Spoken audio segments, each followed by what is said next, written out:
Sveiki matematikos entuziastai.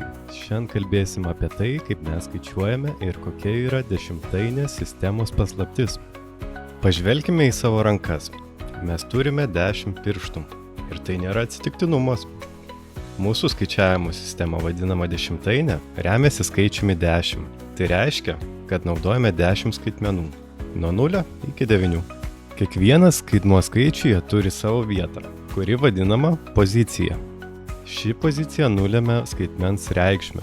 Pavyzdžiui, skaičiuje 123 skaitmuo 1 yra 100 pozicijoje, 2 10 pozicijoje, o 3 vienetų pozicijoje. Tai reiškia, kad 123 yra sudarytas iš 100, 2 10 ir 3 vienetų. Kaip manote, kokiose pozicijose atsidurtų skaičiaus 49 skaitmenys? Visiškai teisingai.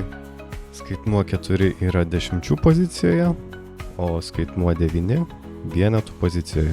Štai ir viskas šiam kartui. Dabar tikrai geriau suprantate dešimtainę sistemą. Metas pasitikrinti, ką išmokote, atliekant praktinės užduotis. Iki pasimatymo.